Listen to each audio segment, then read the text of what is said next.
Señoras y señores, comunidad universitaria, muy buenas tardes. A nombre de la Universidad de Guadalajara, del Centro Universitario de Ciencias Económico-Administrativas y del Departamento de Ciencias Sociales y Jurídicas, sean todos ustedes bienvenidos en mérito de este curso de actualización docente CUSEA en Derecho Laboral, con el tema Derecho Colectivo del Trabajo, Nuevo Panorama Sindical, Contratos Colectivos y Reglamentos Internos, Centro Federal de Conciliación y Registro Laboral. Y para dar inicio formal, me permito nombrar a las distinguidas personalidades que nos acompañan. Doctor Julio Ismael Camacho Solís, académico de la Universidad Autónoma de Chiapas. Y como moderador de este evento, nos acompaña el maestro David Ricardo Navarro Conrique Bautista, académico del Departamento de Ciencias Sociales y Jurídicas del CUSEA. Reiteramos el saludo a todos ustedes y les anunciamos que pueden consultar en www.webinars.qcea.udg.mx los seminarios llevados a cabo y próximos a emitirse. Ahora bien, dejo en el uso de la voz al maestro David Ricardo Navarro Conrique Bautista. Bueno, hola, ¿qué tal a todos? Buenas tardes. Saludos en especial a mis compañeros aquí en CUSEA. Vamos a continuar con este curso de conferencias que hemos tenido este ciclo. Ahora con el doctor Julio Camacho, a quien me permito leer un poquito de su currículum, que es muy amplio, ¿verdad? Principalmente me comenta que le gusta identificarse como académico de su universidad, pero bueno, les doy un poquito más, ¿no? Dice, doctor Julio Ismael Camacho Solís es licenciado en Derecho por la Universidad de Veracruzana. Es licenciado en Administración de Empresas, maestro en Administración, doctor en Derecho, obtenido con mención honorífica. Académico de tiempo completo de la Facultad de Contaduría y Administración, Campus 1 de la Universidad Autónoma de Chiapas, exdirector encargado de la Facultad de Derecho de Campus 3, investigador nacional nivel 2 del SNICO NACIT, investigador miembro honorífico estatal del Estado de Chiapas, y una cantidad y no voy ni un 20% del currículum, ¿verdad? Entonces, doctor, ¿qué le parece si comenzamos de una vez? Le dejo ahí a la batuta para que nos hable libremente del tema. Igual todos los que nos escuchen ya saben, preguntas directamente por Facebook las respondemos, o si no, manden un WhatsApp y con toda confianza. Adelante, doctor. Muy bien. Ahí estamos, ¿verdad? Estamos listos. Muy bien. Ok. Pues agradezco esta cordial invitación que me hace la Universidad de Guadalajara y en especial al moderador, David Navarro, pues para hablar de un tema que solo faltó agregarle anexos y conexos. Derecho colectivo del trabajo, nueva realidad sindical, el nuevo Centro Federal de Registro, pero voy a tratar de agrupar todo y yo le voy a denominar relaciones colectivas de trabajo. Gracias a quienes me permiten estar con ustedes hoy.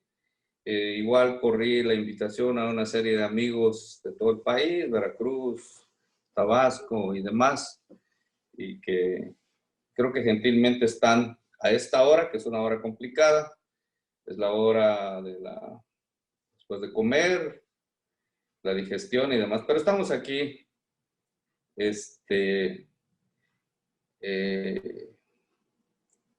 para empezar. Creo no tenemos ningún problema.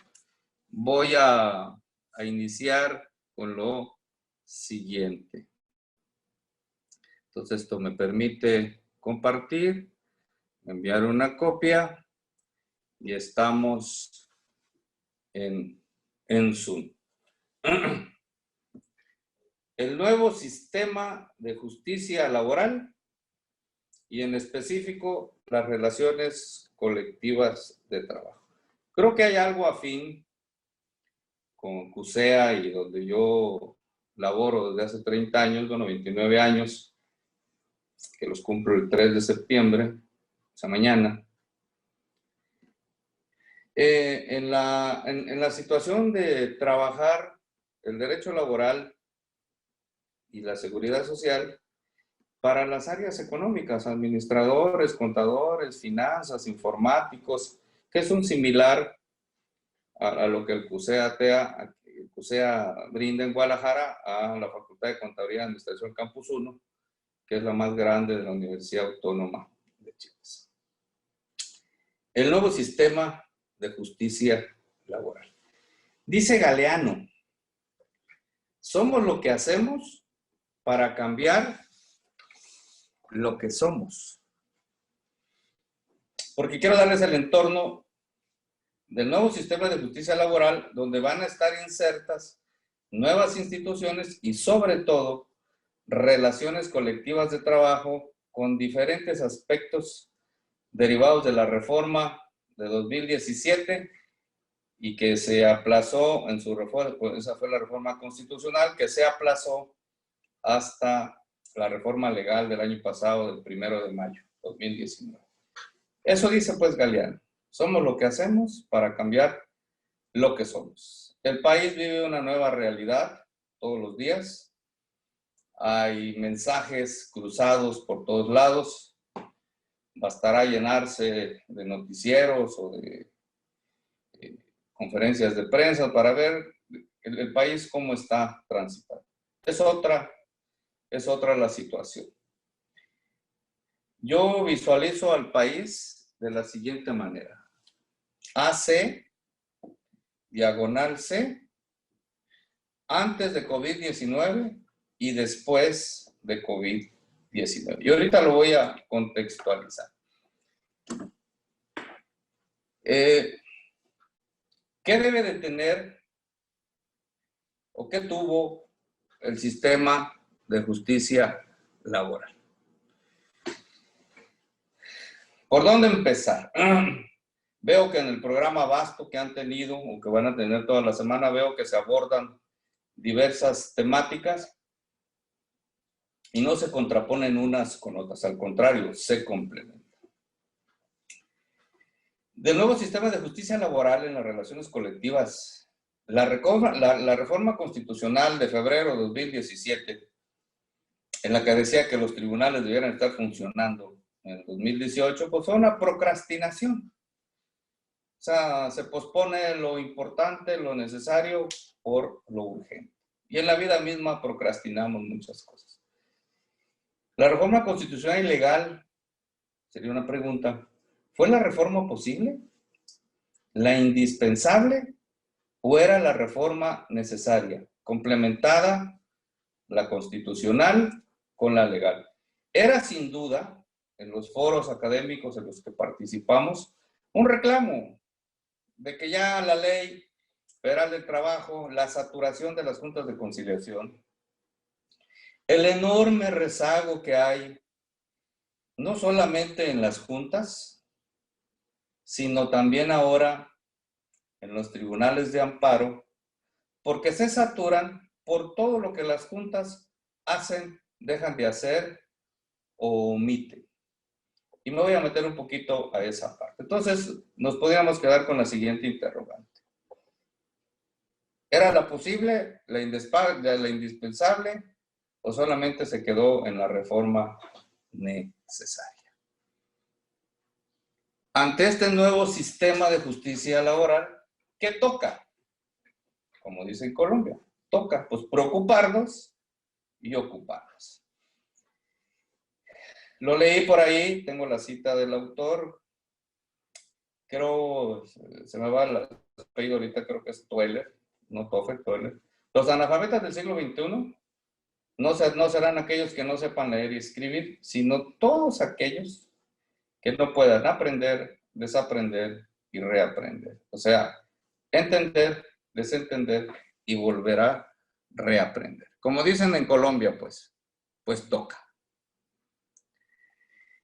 La reforma se necesita o se necesitaba aún, y ahorita les voy a dar datos. Uno cuando asume la parte de ser investigador nacional y contar con ese reconocimiento y estar tratando de interpretar y de cuadrar una serie de cosas, pues se dijo que se tenía que armonizar, cuadrar, coordinar y actualizar la ley de amparo, cosa que sucedió, la ley federal del trabajo 32 leyes estatales para regular la organización y el funcionamiento de los centros estatales de conciliación. Me estoy adelantando a eso. La Constitución, obviamente, que ya estaba armonizada, las leyes orgánicas, reglamentos, más lo que se requiere. No hay que hacerse ilusiones para que no existan desilusionados. Hay un autor, Ray Bradbury, que les decía de entrada lo que en el país sucede, lo que en el país se da. Yo creo que todos los días hoy, después de COVID, pero esto sucedía antes de COVID. Y antes de COVID y después de COVID, de nuestro sistema de justicia laboral y su entorno, el de las relaciones colectivas de trabajo. Dice Ray Bradbury, hay que inyectarse cada día de fantasía para no morir de realidad. ¿Cuál es esta realidad? La reforma constitucional abarca el pilar de la parte colectiva del trabajo, en la que se conoce como derecho colectivo del trabajo, contratos colectivos de trabajo, contratos ley, sindicatos y huelga. Son 3 escenarios que confluyen para las relaciones colectivas de trabajo. Si hay un sindicato, pues seguramente habrá contratos colectivos de trabajo y le vamos a poner comillas o puntos suspensivos. Contratos colectivos de trabajo o contratos ley, los cuales podrán ejercitar el derecho de huelga. Y eso hace un escenario tridimensional, tripartito. Entonces, eso está ahí y vamos a tratar de no morir de realidad. ¿Cuál era la necesidad de la reforma? Bueno, surge por unos foros de justicia cotidiana, había una necesidad paritaria, una justicia social, fluidez y eficacia procesal, socialmente útil, que esto fuera un acuerdo entre los sectores, lo dice el convenio 144 de la OIT, el diálogo social, justicia laboral, que hoy ya tiene una justicia administrativa y tendrá una justicia judicial. Desde mi particular punto de vista, desde la reforma constitucional del 2017, fue una reforma no legitimada. Si bien es cierto, fue constitucional, aprobada por el órgano legislativo. ¿Por quién? Por los sindicatos. Y doy un paso al tema colectivo del trabajo. Se abrieron las sesiones de parlamento abierto, sí. Oyeron, pero no escucharon. Es como ver y observar. Cuando creo que lo que debería haber, no quiere decir que no sea una reforma que no cumpla ciertas cosas, pero sí limita otras cosas. Cuando en realidad lo que tendría que llevar al centro de esto tendría que ser nuestra propia realidad cotidiana. De la estructura actual de la Ley Federal del Trabajo del año 2019, ¿dónde impactó la reforma constitucional? Curioso, ¿eh? Impactó en todo. En lo individual, algunas modificaciones al artículo 25, por ejemplo, en la que se puede ya designar desde el contrato individual herederos o beneficiarios. En el derecho colectivo del trabajo, impactó en los sindicatos, en los contratos colectivos, y en una nueva forma de registrar, ojo, al sindicato, al contrato colectivo y legitimar tanto el contrato colectivo como quienes representan a los sindicatos. ¿Qué son los sindicatos, pues? Bueno, el derecho procesal también tiene algunas novedades y algunos temas de interés. Y en todos estos sentidos se relacionan con personas, empresas, sindicatos, entes sociales, universidades y donde impactan. Hagamos un ejercicio FODA, DAFO, ODFA o AFDO. veamos antes de COVID, después de COVID, antes de la reforma, después de la reforma. ¿Qué fortalezas había en el sistema de justicia laboral? ¿Qué oportunidades hubo siempre? ¿Cuáles fueron siempre sus debilidades? ¿Y cuáles son y serán siempre sus amenazas? Considero que en la parte colectiva del trabajo, si hacemos, y ahorita les voy a dar unos datos reales, actuales, de tasas de sindicalización, de contratación colectiva, y no se crean que estamos hablando de un fenómeno que no sea para muchos de ustedes conocido. ¿Qué son entonces los sindicatos? Pues a lo largo de la historia han luchado por mejorar la situación de la clase obrera, y su propósito es el de defender los derechos de los trabajadores y así poder lograr mejores condiciones laborales. Antes de pasar a esta, les voy a dar un breve bosquejo de los antecedentes sindicales. Nace el movimiento obrero allá en Gran Bretaña y Francia en el siglo XVIII, principios del XIX, se extiende por todo el mundo. Tenemos una gran influencia de los primeros sindicatos, la ley Chapelier fue un antecedente. En Estados Unidos, en 1869, como una sociedad secreta, surgen la Orden de los Caballeros del Trabajo, que luego se convirtió en la organización laboral más poderosa. Una ley de 1947, cuando era presidente Harry Truman, la ley Taft-Hartley, estableció cuáles eran las condiciones de los sindicatos, y el senador Taft, por eso lleva su nombre, encabezó un movimiento que dejó esa huella en Estados Unidos para mejorar las relaciones entre sindicatos y empleadores.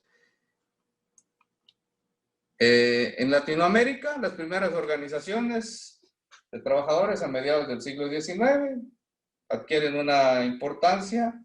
La pobreza, las malas condiciones, el bajo nivel de vida y la explotación capitalista del proletariado del continente sudamericano hicieron que surgiesen multitud de organizaciones de trabajadores. Los primeros movimientos sindicales organizados aparecieron en América Latina del siglo XIX. En Chile se crean las primeras sociedades de socorro mutuo entre 1850 y en 1860 convocarían las primeras huelgas de trabajadores. En Uruguay, en 1870, dio lugar a la Federación Local Uruguaya. En Argentina, en 1903, Paraguay, Bolivia, en 1908 y en México, en 1912. Fíjense, hay un antecedente que nos va a remitir a Guadalajara. Se puede resumir este movimiento laboral o sindical en México entre los años 1850 y 1860, pero su primer origen fueron las sociedades mutualistas. Ayudar al trabajador en caso de enfermedad y desempleo, que en México se tomó como un antecedente, ojo, del asistencialismo o como un paso previo a cimentar algunas instituciones de seguridad social que no existían hasta ese momento. Crédito para los trabajadores. Se destacan en Guadalajara la Sociedad de Artesanos, fundada en 1850, y en 1864 y 1866 se agrupan los sastres y los sombrereros. Si ustedes ven fotos históricas de esa época, toda la gente andaba de traje, de bombín, y era una elegancia de la sociedad. La primera gran institución obrera de carácter nacional se establece en 1872 con el Gran Círculo de Obreros de México, que se integraba con 28 organizaciones. La regla de dicha organización, Movimiento Obrero, señalaba que no había que utilizar métodos de lucha combativa de sus miembros. Se obligaban a no participar en política para evitar corromperse y afirmaban: la política ha quebrado la unidad humana. No dejamos que rompa la sagrada y fraternal unidad obrera. Surgieron por ahí la industrialización y se fueron abriendo. Y hubo otro gran movimiento encabezado por Lacrón, Luis N. Morones, en México, fue un caudillo, llegó a ser funcionario, aspirante de la presidencia de la República y caminó del lado de la creación de esa época, fue un sindicato muy, muy poderoso. Y así podemos seguir avanzando. Se vienen a consolidar muchas cosas. En el mundo los sindicatos empezaron a avanzar y se empezaron a consolidar. Donde ya verdaderamente se agrupa un sindicalismo es cuando a un partido nacido aparentemente de la Revolución Mexicana, sus primeras siglas fueron el PNR, y ahí le estoy dando el antecedente, utiliza el color de la bandera y agrupa dentro de sus sectores 3 sectores fundamentales. Cuando el país estaba en un auge de desarrollo, después de los años 20 a los años 40, creo que el partido ese se fundó en 1936, y señala ese partido en su declaración de principios que tiene 3 sectores: el sector obrero, el sector campesino y el sector popular. Quizá desde ahí traemos ya ese gen del sindicalismo que hoy ha cambiado de rostro. Ese sindicalismo hoy actual en México que hoy ha cambiado incluso de bandera. Entonces los 3 sectores, popular, campesino y obrero, pues se dieron a la tarea en el sector obrero de fundar la CTM, y hay toda una historia, y a esa central se agruparon los electricistas, los ferrocarrileros, los petroleros, y eran verdaderos sindicatos corporativos, no solo por la actividad del desarrollo en actividades esenciales, sino que además eran un voto cautivo del poder. O sea, cuando se decía vamos a votar por alguien, pues el sector obrero siempre era el primero que decía nuestro candidato a la presidencia de la República era tal, fulano de tal. Y esa masa obrera movía miles y millones de votos. No se puede denostar que en esa época tampoco, pues surgen las primeras instituciones, el Seguro Social, a la postre el Infonavit, el ISSSTE y una serie de instituciones. Y también los sindicatos de trabajadores al servicio del Estado que se agrupan en una central, en una federación que es la FEX. Así las cosas, entonces, en el sector popular se empezaron a crear sindicatos de locatarios, de transportistas, de transporte público, de profesionistas, y se agrupaban en una organización que se llamaba la CNOP. Y ahí había una serie de sindicatos. Era obvio que la autoridad de esa época, la Secretaría del Trabajo, pues tendría que estar abierto y conceder pues todos los registros que se requerían o que se solicitaban como organización sindical, pues para poder tener el crédito y el respaldo. Y sobre todo tener miles y millones de votos. Ese era un voto corporativo. Y en el sector campesino, siempre me llamó a mí la atención que la CNC se llamaba Liga de Sindicatos y Comunidades Agrarias. Y yo siempre preguntaba, ¿cuáles son los sindicatos? Pues resulta que sí había sindicatos, empezaron a organizarse los cañeros por la Zafra, y el sindicato cañero, que hoy tiene un contrato ley, pues era una fuerza también muy representativa. Y así por lo regular, que productores del campo y que productores se empezaron a organizar. Entonces alguien tuvo desde esa época la visión de agruparlos. Creo que las alternancias que ha habido en el país de diferentes partidos no han podido consolidar una masa sindical, aunque existen nuevas centrales obreras, que haya tenido tantos millones de trabajadores afiliados en sindicatos en actividades estratégicas, petrolera, eléctrica, seguro social, todos pertenían a... Y ya ha habido decisiones, y luego se hizo la Unión Nacional de Trabajadores, se han separado, ahora hay sindicatos independientes, y ese es el escenario, pasa la alternancia. De los cambios ya previstos, señalaba yo, del nuevo sistema de justicia, y me voy a ir metiendo un poquito ya al terreno. Del nuevo sistema de justicia laboral, todos sabemos, la desaparición de las juntas de conciliación de arbitraje, puntos suspensivos, ¿hasta cuándo? Y ahorita les voy a dar datos. La creación ya de tribunales laborales para el ámbito local, dependiente de los poderes judiciales de los estados, y los tribunales federales, dependientes del Poder Judicial Federal. hasta en las cifras y los datos que la propia Secretaría del Trabajo nos da, o las declaraciones que hacen hoy, todo solo está enfocado a la importancia del nuevo Centro Federal de Conciliación y Registro Federal y de los tribunales federales.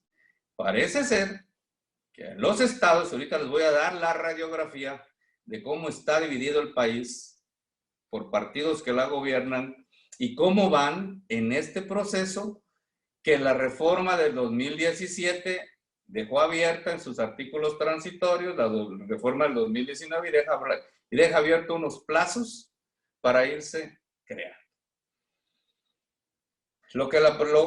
Además, lo que la reforma constitucional dejó abierta fue una vacatio legis. O sea, tuvimos un vacío legal de febrero de 2017 hasta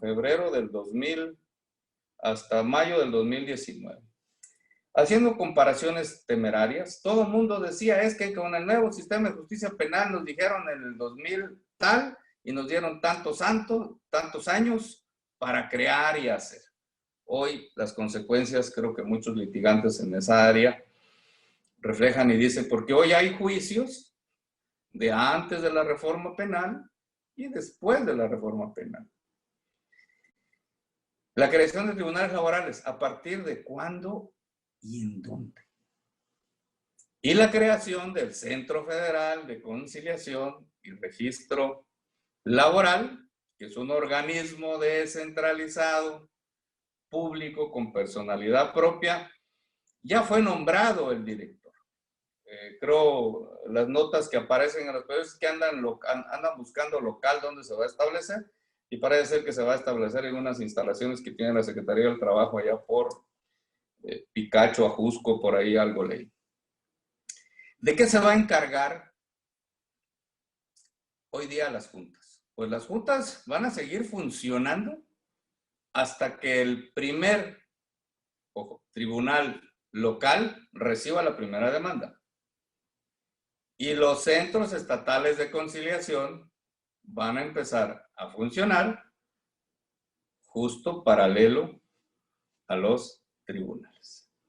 No me voy a meter a hablar de la conciliación, no toca hablar aquí de la conciliación, pero sí toca un aspecto que excluye, ojo, que excluye a las relaciones colectivas de trabajo. Se los adelanto. No va a haber conciliación en temas colectivos del trabajo. Y me voy a permitir leer un artículo, ya ha llegado el momento, de la ley. ¿Cuál es el escenario? Entonces, hay juntas de conciliación hoy que atienden asuntos de antes de 2012, porque quizá hoy lo que tendríamos que estar evaluando, certificando y concretando es esa reforma del 2012 que argumentaba alguien. Fíjense, toda esa reforma la armó, la estructuró un presidente, ¿no? Muy mencionado hoy en redes sociales por un partido que está formado. Pero en que en realidad la asume, la compra y la presenta como si fuera propia, es el anterior gobierno al que nos gobierna, al que está actual, el anterior gobierno, Peña Nieto, pues. Y dice la reforma, esta reforma es mía. Pero en los argumentos de la reforma de 2012, decían en esa época los que impulsaron la reforma a través de foros y una serie de cosas, decían, es que si no se reforma la ley, no se van a poder crear empleos. Empleo es la oportunidad en el mercado de trabajo. Es muy diferente empleo y trabajo. Y ahorita hago la diferenciación. Empleo es buscar la oportunidad. Lean ustedes los periódicos, dice secciones de empleo.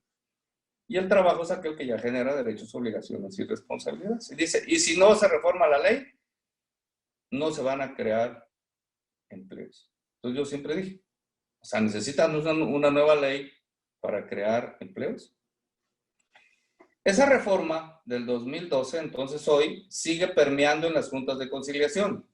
Porque en las juntas de conciliación, las locales y las federales, sumado que en el 2012 a las juntas federales se les cargó y se les dijo, oigan, aparte de eso, van ustedes a resolver nuevos procedimientos de seguridad social, Infonavit, Afores, y perdón, me van a seguir atendiendo a los 3 principales organismos que tienen saturadas las juntas de conciliación con el 79-80% de asuntos. Y hay quienes trabajan en las juntas federales que dicen que son más. O sea, su principal cliente de las juntas federales son 3. CFE, Pemex e INS. Y déjenle ya en menor cuantía el ISSSTE, el Infonavit y otros por juicios laborales. Pero en el 2012 dijeron, bueno, que los juicios de seguridad social se resuelvan ahora por la Junta Federal. No pudimos crear un tribunal especializado en seguridad social. En fin, porque voy a entrar también al tema de las prestaciones que hay en contrato colectivo de pensiones, por ejemplo, que también se tienen que ventilar en las juntas federales de conciliación y arbitraje, como el caso de las universidades. Entonces, las juntas locales y federales están atendiendo asuntos de antes del 2012, que las reformas del 2012 fueron puntuales, trabajo de minas, trabajo de menores, se aumentaron las multas para que contraten menores, algunas modificaciones más cosméticas que otra cosa. Por ejemplo, se introdujo todos esos artículos, los 15, digo yo, el 15A, B, Z, sobre la subcontratación. Más o menos. Habrá entonces en las juntas que hoy todavía no han desaparecido, porque no hay una junta que hoy haya desaparecido. Y ahorita les voy a decir dónde van a ser y hasta cuándo. Habrá asuntos después del 2012, ojo, después del 2017, y seguramente después del 2019, 2020 y así sucesivamente.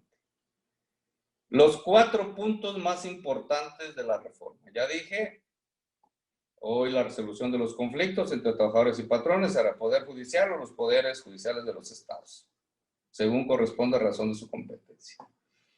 Lo novedoso es que se establece una instancia conciliatoria y previa. No voy a mencionar mucho lo individual, pero me gusta. Sí, antes no había una instancia obligatoria. Hoy es obligatoria, pero sigue siendo potestativa. Porque si tú vas y no concilias, pues no tendrás esa constancia que dice que agotaste ese procedimiento prejudicial. Siempre ha sido potestativo conciliar. Siempre. Nunca fue obligatorio. Hoy es obligatorio, pero sigue siendo potestativo. Y que va a resolver las controversias a nivel federal, el Centro Federal, y en los estados, los centros estatales de conciliación. Centros estatales, o sea, los CEC. Se crea, pues, el organismo descentralizado de la Administración Pública Federal. En muchos foros que hemos andado los últimos años decían que se iba a llamar Instituto Nacional, luego que se iba a llamar Centro, luego que se iba a llamar organismo. El chiste es que le llamaron así, Centro Federal de Conciliación y Registro Laboral, a cuyo cargo tendrá, ojo, y ahorita lo voy a poner a debate, el registro de todos los sindicatos. Todos los sindicatos. Y además será la responsable de la conciliación en materia federal. Y en las entidades federativas se deberán crear los centros de conciliación. Esa era la parte de creación de organismos. Los asuntos de naturaleza colectiva, que para mí es el 4º pilar más grande, deberán garantizar los principios, y eso está en la reforma constitucional, de certeza, independencia, legalidad, imparcialidad, confiabilidad, eficacia, objetividad, profesionalismo, transparencia y publicidad, así como el voto libre y secreto en elecciones sindicales y pruebas de recuento. Todo ello se hará en las instancias administrativas, dejando emplazar a la huelga en los tribunales laborales según la competencia. Hay todo un entramado, hay una serie de nuevos artículos. Yo les estoy encontrando la interpretación correcta pero seguramente todo eso pasará en segundo plazo cuando todo esto empiece a funcionar y habría que tramitar los primeros amparos. Fíjense que contra la Ley Federal del Trabajo, muy poca gente se amparó por ser una ley heterónoma, procedía o contra su primer acto de aplicación. No hubo la multitud de amparo, algunas centrales se operaron, pero creo que al final del camino nadie se oponía a esta reforma. Entonces la reforma constitucional se armoniza en los propios convenios que ya tenía México suscritos. México tenía suscrito el convenio 87 de libertad sindical, el 98 no. Y ahorita les voy a decir de dónde surge, por qué en octubre del 2018 se apresuran a denunciar el convenio para que entrara en vigor. Cuando se denuncia entre OIT, entra en vigor un año después. Y hoy es texto vigente, supralegal, está abajo de la Constitución, pero parece estar que está supranacional. Lo que no resuelve la legislación o la Constitución, pues lo va a resolver el convenio. Cuando más esperábamos eso, muchos, sobre la entrada en vigor del convenio 98, parece ser que fue a la inversa. Cuando digo que todos los sindicatos se van a registrar, todos los sindicatos, si bien es cierto, la reforma constitucional solo fue para el apartado A, hay reformas también a la ley de trabajadores, hay reformas también a la ley de trabajadores al servicio del Estado para alinear también sus procesos colectivos de trabajo.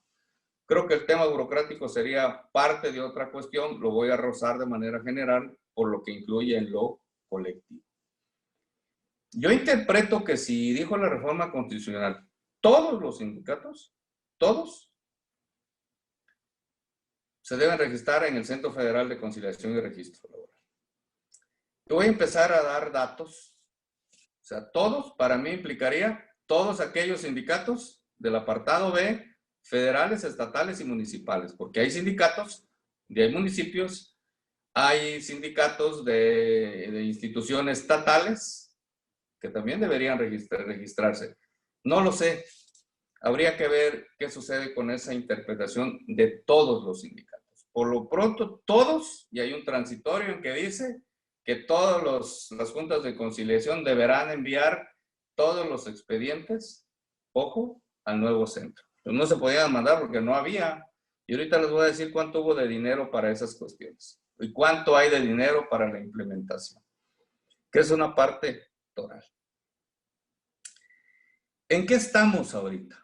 Bueno, vamos caminando, paso a paso. Y lo que hay es un semáforo, así como el COVID-19, hay un semáforo en todo el país para los temas de la implementación de la reforma. Fíjense, en la primera etapa estaban incluidos 10 estados, en la que iba a haber, ya los tribunales estaban armonizando sus leyes locales, sus reglamentos propios, sus leyes orgánicas, y a la par los tribunales federales, porque eso se puede ser aparte. La Judicatura Federal dice, ya incluso están haciendo ahorita, ya hicieron los primeros exámenes, si no mal recuerdo fueron aceptados 2,000 en la primera etapa para jueces laborales, de las cuales solo quedarán 55. Y ahorita les explico por qué 55. Tribunales federales. En los estados no se sabe mayor cosa, ni en mi estado yo no sé mayor cosa cómo va eso. Alguien me ha platicado que el Centro Estatal de Conciliación va a ser muy chico. El año pasado, en noviembre, en un evento en la Universidad Veracruzana, al que acudimos con mi estimado amigo, el doctor Ruiz Moreno, fuimos a un evento allá y partimos de un tema ahí con profesores de la Universidad Veracruzana. Creo que algunos iban a conectar hoy. Saludos a la Universidad Veracruzana. Y estaba presente la secretaria del Trabajo y los presidentes de las juntas locales y la Junta Federal. Entonces ahí ya en corto les preguntaba que cómo iba eso. Pues que estaban diseñando, implementando. Porque se creó un consejo, un comité para la implementación, etc. Y entonces yo les decía, yo conociendo el estado de Veracruz, porque estudié ahí, que cómo le iban a hacer con los centros estatales. Dice, pues va a haber uno, el central, que va a estar en la capital. Lo mismo será en Guadalajara, lo mismo... No, Guadalajara no, porque Guadalajara está en otro bloque. A Guadalajara, perdón, a Jalisco no le toca en la primera etapa. O sea, en 2020 no va a haber ni centro, ni tribunal federal, ni tribunal local. Y yo les decía, oigan, pero Veracruz es un estado potencialmente grande. Hay una cuestión, una zona totalmente petrolera, turística. No, pues va a haber uno aquí en la capital. Como sucede en muchos estados del país, solo hay una junta local y hay sus especiales, ¿no? En determinados municipios por magnitud. Al menos en Chiapas hay 7 especiales de la local. Y en Veracruz, no, vamos a hacer el centro. Y oiga, pero ¿y no van a poner uno en tal ciudad? Porque no lo tenían claro en noviembre del año pasado.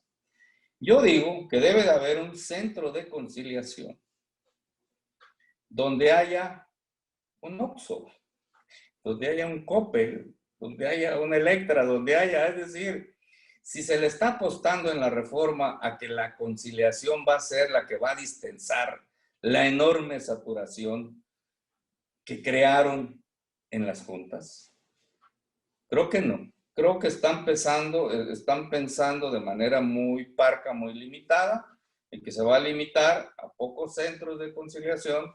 Bueno, si va a haber pocos centros, yo le decía a alguien, a un funcionario, pues pongan muchos conciliadores, porque desde la reforma del 2012 se obligaba a tener un cuerpo, un servicio profesional de conciliadores. Tampoco se cumplió, porque lo que sufrieron las juntas y el Poder Ejecutivo local y estatal ha sido un brutal recorte.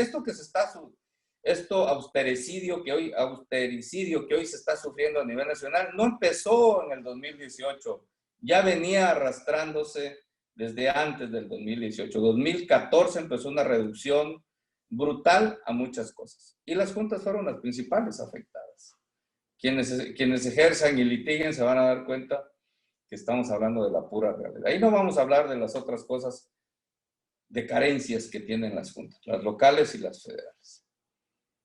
Entonces, si vas a hacer un centro estatal, pues por lo menos crea un pool de 15 conciliadores. Si hay amigos de Tabasco, voy a platicar un ejemplo. A mí me tocaba muchas veces ir a resolver conflictos a la ciudad de Villahermosa. Muchos años atrás, Tuxtla Gutiérrez, la capital de Chiapas, no tenía junta federal. Y los asuntos federales se desahogaban en Villahermosa. Ya de paso atendía algunos asuntos locales en la junta local.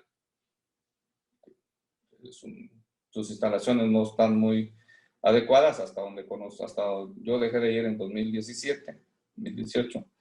Y había un área, un área dividida, un área un poco fea, desorganizada, y había otra área más donde había pantallas y más. Pero sí recuerdo que están las mesas y llegabas y te decía, ¿van a conciliar? Y te salía un conciliador, había un cubículo atrás y te decía, a ver, platiquemos. ¿Arreglo alguno? Porque hoy día nos lo preguntan las secretarias mecanógrafas, ¿no? ¿Hay algún arreglo? No. Cuando sí puede haber algún arreglo dependiendo de tu contraparte. Pero creo que los que hemos estado en el escenario de litigio sabemos con quién conciliamos y con quién no. Con los que conocemos, con los que desconocemos, pues a lo mejor le damos largas, pero al final del camino siempre la conciliación será una salida. Hubo una reforma constitucional que hemos dejado de ver también después de la de febrero de 2017. Ahorita se los voy a plantear. Entonces, no. Después salía otro personal adscrito ahí y te decía, ¿hay manera de conciliar? No, pues no. Y había otra opción que así no. Subías a la subdirección del trabajo y allá había un cubículo con conciliadores y te invitaban. 3 personas, te decían, a ver, conciliemos, te prestaban el espacio y demás. Es el único estado de mi experiencia que yo conocí. Me platican que en Nuevo León se implementó algo similar, pero esa reforma de implementar el sistema profesional de conciliadores o de la conciliación vino de la reforma del 2012.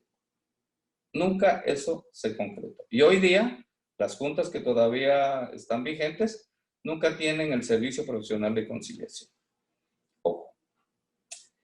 Fíjense, les voy a dar los siguientes datos metiéndome ya un poquito a lo siguiente.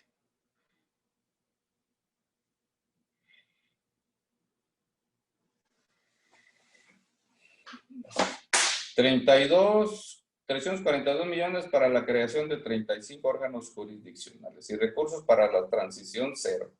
A partir de la 4T, federaciones y estados, a ponerle 1.400 millones para lo federal y lo local. Sí, no, nada más lo voy a mencionar hasta que apareció el TEMEC. Fíjense, el Centro Federal de Conciliación y Registro Laboral es un organismo descentralizado. Por esa característica de un organismo de autonomía, pero lo van a hacer concentrador. O sea, porque va a tener el control y registro de todos los sindicatos y la validación, ojo, de los contratos colectivos, así como las constancias de representación de los sindicatos. Me voy a detener aquí por lo siguiente. Y les voy a dar los siguientes datos. En la primera etapa, ojo, habían 10 estados. Campeche, Chiapas, Durango, Estado de México, Hidalgo, San Luis, Potosí, Tabasco y Zacatecas. Estaba Tlaxcala. Dijo, yo no puedo. Se pospone y Tlaxcala se fue a la segunda etapa de implementación del 2021. En esta primera etapa entonces había 10, quedan 9, en la segunda hay 13. Aguascalientes, Baja California, Colima, Guanajuato, Morelos, Oaxaca, Puebla, Querétaro, Quintana Roo, Tlaxcala y Veracruz. Y los estados de Chihuahua, Ciudad de México, ojo, Jalisco, Nuevo León, Sinaloa, Sonora, Tamaulipas y Yucatán están en la tercera etapa. De esa distribución, fíjense, en la primera etapa hay gobernadores de 1, 2, 3, 4, de 5 partidos. Pareciera que no tuviera nada que ver los colores. Lo dejo como una inquietud. En la segunda etapa 2021, donde hay 13 estados, hay 1, 2, 3, 4, porque hay un partido PES que tiene un gobernador. Y ustedes adivinarán cuál. Para la tercera etapa, en la que quedan 11 estados, está 1, 2, 3 y otro partido, Movimiento Ciudadano, de lo que saben que estoy hablando mis amigos de Jalisco, para la tercera etapa. Integrando, buscando datos, como toda inquietud de investigador que asumo. Ayer, por ejemplo, publican en Durango una nota de la Secretaría del Trabajo. Porque hasta esto, para esto todavía no nos ponemos de acuerdo en lo siguiente. Muchos estados y cuando no hay secretarías de trabajo, le llaman departamento, dirección del trabajo. A muchos estados todavía les falta crear sus secretarías de trabajo. En Chiapas, por ejemplo, se llama Secretaría del Trabajo y Economía. Pues mitad y mitad, cuando era una secretaría que yo la vine a hacer por el año 2012-2013. La Secretaría del Trabajo y sus homólogas, como la de Durango, publicó: de 450 sindicatos, solo 4 han modificado sus estatutos. Salió por ahí una disposición antes de COVID, por eso yo quiero que ubiquemos el país antes de COVID, después de COVID. Un protocolo en la que había que actualizar los estatutos para que los sindicatos alinearan sus estatutos a la reforma constitucional que dice que el voto de manera personal, libre, directo y secreto. Ah, caray. habría que entender que muchos sindicatos, imagínense un sindicato del Seguro Social, no sé, el último dato eran más de 100,000 trabajadores, o el de CFE. ¿Cómo hacer una asamblea general como una obligación sindical? Pues es obvio que se hace a través de delegados, porque si no, pues tendría que irse al Estadio Azteca, o un día unos y otro día otros, ¿verdad? Entonces, es de imposible realización poder tener una asamblea general de todos los miembros de un sindicato y más de estos grandototes, CFE, Pemex, incluso el de Telmex, que por cierto tiene emplazada huelga y creo que pospuso ahorita una prórroga y hay un tema de Telmex. Entonces, había que alinear los estatutos. Y yo les pregunto, en mi actividad yo he sido apoderado legal de diversos sindicatos, de servicios públicos, de instituciones educativas, CONALEP, universidades públicas, CONECULTA, entre otros. Y siempre los estatutos, al menos los que yo conocía o los que conozco, siempre contemplaban la elección de las directivas sindicales de esa forma, a través de planillas, había un proselitismo, se le ponía un nombre a la planilla y competían por el voto libre y secreto, siempre con urnas. Me tocó estar en muchas elecciones y se organizaban, pedíamos ahí al INE que nos regalara mamparas y se hacía eso. Para los recuentos, también, fíjense, en Chiapas ha habido, hasta la historia ahorita que conozco, creo que ha habido 4 recuentos de titularidad de contrato colectivo. A mí me tocó llevar 2 y lo hacíamos de esa manera, voto libre, personal y secreto, con cédula y demás. Entonces, los sindicatos que hacían su elección por aclamación o mano alzada, pues es obvio que tenían que adecuar sus estatutos. Y ese es el dato que incluso daba en días pasados también la Secretaría del Trabajo, y por eso se prorrogó. Se supone que tendrían que estar funcionando en octubre, el Centro Federal, como los centros estatales de conciliación y los tribunales. La nueva ley laboral replica los compromisos adquiridos en el TEMEC. No me voy a meter a nada de eso porque vi que hay alguien especialista y que lo va a hacer. Yo no me he metido mucho al TEMEC, pero el capítulo 23 y su anexo 23A corresponde a lo siguiente. 3 pilares. Libertad sindical, derecho a crear un sindicato, ¿sí? ¿Puede haber muchos sindicatos en muchas empresas? Sí. ¿Se va a pulverizar? Sí. Pero nadie te puede obligar a afiliarse o a no pertenecer o a alguno. Hay algo aquí. Esto, el 358, esto del anexo TEMED, artículo 2, se relaciona con el artículo 358 de la ley vigente. Sí, todavía no está en práctica, ¿verdad?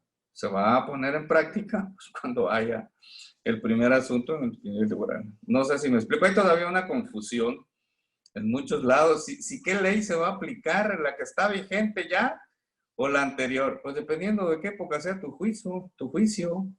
Pero a los juicios nuevos no se le puede aplicar todavía la nueva ley.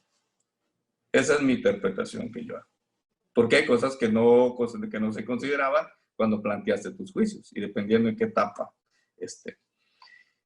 Algo que también destaca la ley artículo 357 y que se alinea al capítulo del TEMEC, pero lo menciono porque es la parte colectiva del trabajo, los patrones y el gobierno no podrán intervenir en la vida interna del sindicato. O sea, tuvo que venir el TEMEC, primero el acuerdo transpacífico, no voy a detener eso, afortunadamente el país pudo lograr la firma del TEMEC con altas y con bajas y ahí está el TEMEC funcionando. O sea, el tratado México, Estados Unidos y Canadá. Negociación colectiva. Hago una pausa.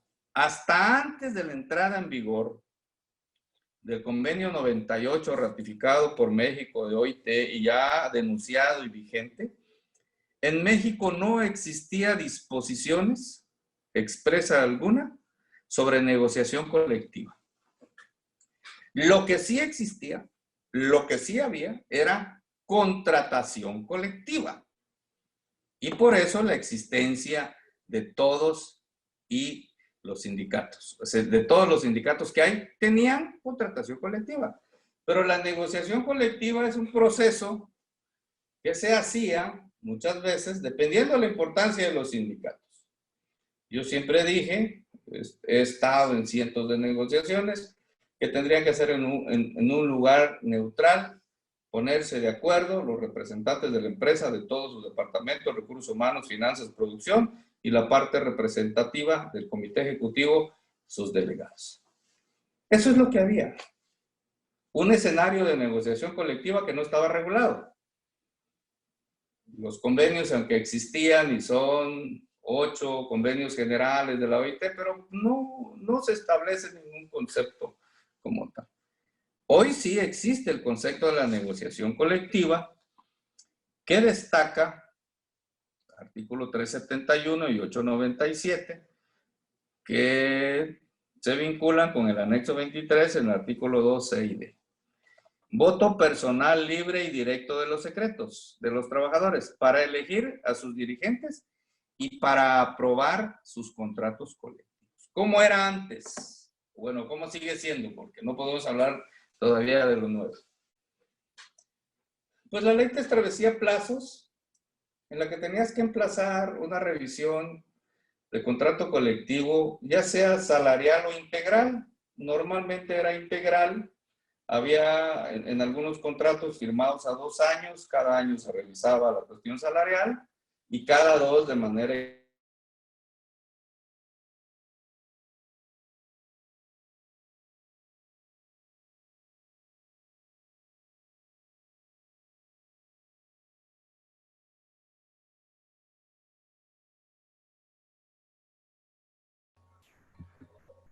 Creo que tenemos un problema con el ponente. Vamos dándole unos minutos a ver si se puede reconectar. Ah, ya volvió. Tiene apagado su micrófono, doctor. ¿Ya volví? Listo, ya está. ¿Sigo? Adelante, ya se ve bien. Ok. Bueno, decía entonces, hacías el emplazamiento y señalaba la ley que una vez recibido el emplazamiento, tú acreditabas tu toma de nota certificada, que eras quienes representaban o el secretario general, y entonces la Junta verificaba la personalidad jurídica de los que demandábamos.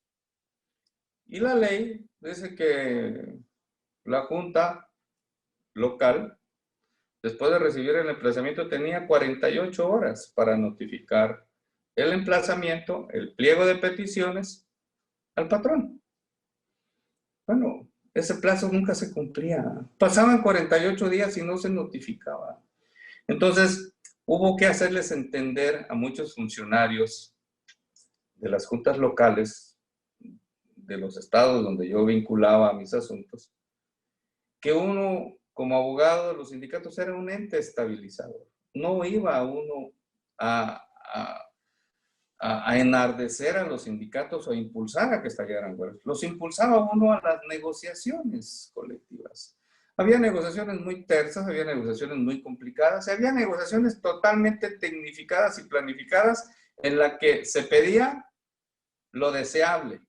Ellos te ofrecían lo posible y las negociaciones quedaban en lo necesario. Y así se daba la negociación colectiva, que básicamente era cumplir el aspecto de la contratación colectiva.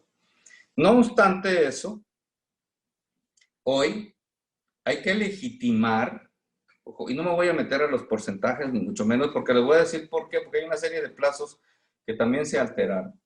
Si mañana termino, tengo ya una presentación, pero tengo todo un material y les adelanto ahí alguna primicia.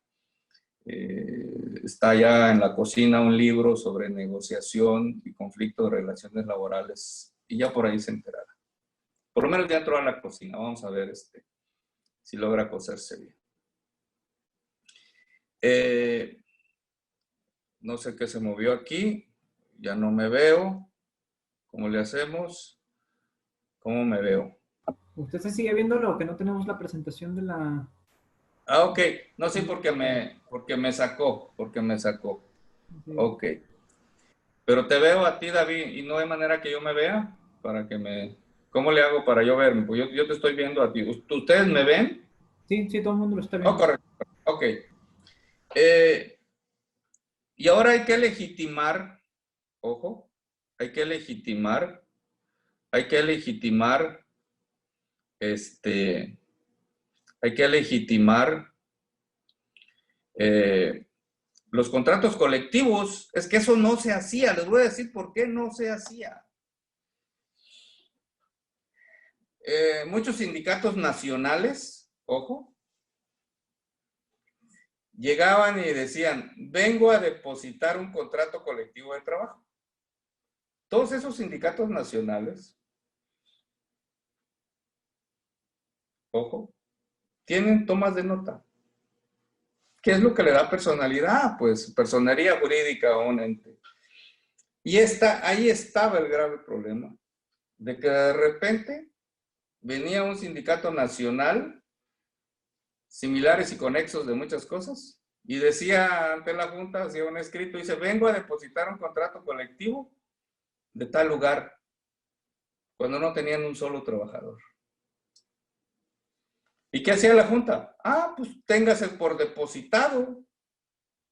Ah, caray. Y una vez depositado, pues eso posibilitaba que se demandara dentro de un plazo de 2 años, pues una revisión, y si no se lograba una revisión, pues estallaba una huelga. No, resulta que se depositaban y nunca se revisaban, cada año iban a depositar. Esos son los sindicatos que han hecho mucho daño en este país, pero son los que están más vivos que nunca. Son los sindicatos que están más vivos que nunca. Y la legitimación y aprobación mayoritaria de los contratos colectivos. Correcto. Y en el tema de justicia laboral ya ha sido muy reiterativo. Entonces ahora lo que va a haber con esto es que el eje del nuevo modelo habla de justicia expedita e imparcial, democracia sindical, elegir dirigentes sindicales, aprobar contratos colectivos iniciales y sus revisiones y legitimar los contratos colectivos ya existentes. Entonces, por lo tanto, el Centro Federal de Conciliación y Registro Laboral será responsable de registro y depósito de contratos colectivos de todo el país, la conciliación a nivel federal y verificar los procedimientos de democracia sindical, así como expedir las constancias de representatividad. Esto pareciera un nuevo escenario sindical. Esto pareciera que las nuevas relaciones colectivas de trabajo tienen un nuevo escenario. Les voy a dar algunos datos que están vigentes y que estos estarán, miren, hasta el 20 de noviembre de 2017 había 3.417 sindicatos, 7 confederaciones, 532 federaciones y 2.768 organismos sindicales, que amparan 2 millones de trabajadores, el cual el 37% eran sindicatos independientes. Había 1.718 tomas de nota. Hasta esa época, fíjense, cuando surge la reforma, estuvimos en un evento de Ciudad Juárez y llevé estos datos. Y me di a la tarea antes de ir a ese evento a Ciudad Juárez, de ver, bueno, cómo es que se va a crear este centro, cuál va a ser la magnitud. Fíjense, desde el 2012 hay una obligación que todas las secretarías de trabajo y las juntas de conciliación en sus portales deberán tener la información electrónica de los padrones sindicales, de los registros, los contratos colectivos y sobre todo de los reglamentos interiores de trabajo. En la reforma constitucional de 2017 se les olvidó poner el registro de los reglamentos interiores de trabajo. Corrigieron y ya lo pusieron en la reforma del 2019. Fíjense, en el 2017 habían actualizado su directiva 736. Solo había un padrón de 839 y habían reformado sus estatutos 143. Y ahí les dejo un dato matón, como dice un motivador. Todas esas tomas de nota del 2017 aplazaron sus dirigencias hasta 2024 o 2026. Dense una paseadita por sus juntas y por sus secretarías de trabajo y van a ver, solo hay listados en Excel que dicen sindicato de la industria panificadora, sindicato tal. ¿Tiene contrato colectivo? Sí. ¿Otorga prestaciones mayores a las de la ley? No. Eso podrá ser un contrato colectivo de trabajo si replican todas las condiciones de la ley, o sea, salario mínimo, 6 días de descanso. Un contrato colectivo derivado de una adecuada negociación, de una libertad y autonomía sindical, procura un mayor bienestar para otros. Entonces decía, entonces sería hasta absurdo pensar que se les denomine contratos colectivos. Eran contratos colectivos solo depositados, sin negociación colectiva y sin tener un solo trabajador. Y eso se les conoce como contratos colectivos de protección. No hay empresa que se quiera establecer en alguna parte del país. Ojo, antes de pandemia, ustedes y yo íbamos a un Coppel, bueno, a pagar siempre, ¿no? O una Electra, íbamos a los cines, Cinépolis, Cinemex. Pregúntenle a sus chavos, por ejemplo, Guadalajara, si había un Cinépolis en Zapopan, otro en Tlaquepaque, en Tonalá, o en la misma ciudad, todos tienen contrato colectivo de trabajo. Pero los trabajadores de Cinépolis no saben ni de qué se trata. Es un sindicato nacional de la industria de espectáculos. Cuando llega a un lugar y se establece, esas condiciones de establecerse y generar empleo, y lo voy a decir tal cual como siempre lo he dicho, inversiones millonarias que muchas veces pagan salarios precarios. Y tendríamos que agradecer que del 2018 para acá el salario mínimo aumentó un 40%, cosa que no se hizo porque hasta noviembre del 2018 eran 83.30 y tantos centavos. Hoy estamos en 123.22, resto del país. Porque los 6 estados del país, de la zona de la frontera, tienen un salario de 185.86.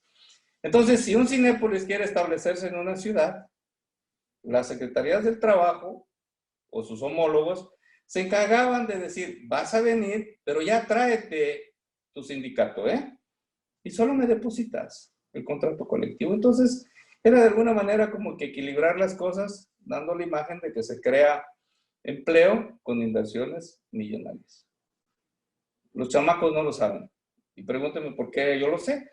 Bueno, tengo decenas de alumnos que estudian y trabajan en Cinemex, en Cinépolis. Sí, a mí me descuentan algo que dicen, no, pero no sé de qué se trata. Pero sí sé que estoy en un sindicato. Y ustedes van y verifican el expediente. Efectivamente hay un contrato colectivo depositado. Ojo, que ampara las relaciones colectivas del trabajo de esas empresas. Y así hay cientos, miles de empresas. Fíjense, de los datos que les daba, 775 que representaban en el 2017, el 30% eran de CTM. 412 que representaban el 14.88 eran de CROC. Y 352 que representaban el 13% eran de CROC. Y los demás se concentran en las zonas de jurisdicción federal y los contratos ley, que son 15 los que están registrados. Acuérdense que el contrato colectivo es un contrato de empresa y el contrato ley es un contrato de industria. Pero esos se registran y hasta la fecha en la Dirección General de Registro Sindical de la Secretaría del Trabajo. En las juntas federales se dirimen los conflictos de huelga. En las juntas locales, estatales, los conflictos que atañen de manera colectiva a organismos descentralizados y a empresas. Entonces, si ustedes me dicen, oiga, entonces, ¿el Centro Federal de Conciliación y Registro van a hacer con mucha chamba? No. Voy a buscar otra vez mi presentación. Voy a buscar mi presentación. Me dice aquí una copia. Ya me estoy haciendo casi experto en manejar esto. Fíjense lo que hemos transitado a aprender esto. Ahí les van unos datos. Y ustedes me dicen si el Centro Federal de Conciliación y Registro Laboral, ¿cómo va a funcionar? Ahorita va a funcionar como semáforo, ¿eh? Supongo yo, desconozco la estructura organizacional que estén haciendo, pero ahora va a funcionar de manera regional, o sea, solo va a funcionar en los primeros 9 estados, ojo, que van a entrar en vigor en noviembre.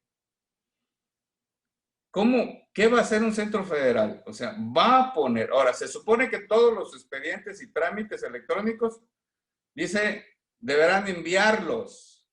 Así dice el transitorio quinto, si no mal recuerdo, de la reforma constitucional. ¿Qué debe de haber de los centros federales en los estados del país? Pues debe de haber una delegación, así como hay una delegación de la Secretaría del Trabajo, que se encarga sobre todo de algunos temas de inspección, de algunos temas porque son 3 inspectores para muchos estados o 5 inspectores para estados enormes. Y la inspección del trabajo no ha sido tan eficaz como quisiéramos.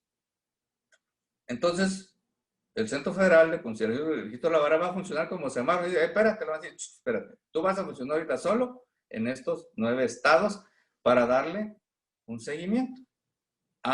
¿Un seguimiento de qué? Pues de las constancias de representatividad, de la legitimación de los contratos colectivos. Aquí estamos hablando de pura democracia sindical, pura, lisa y llana. Pero hay que preguntarnos, oiga, ¿y los líderes sindicales están preparados? ¿Se preparan para ello?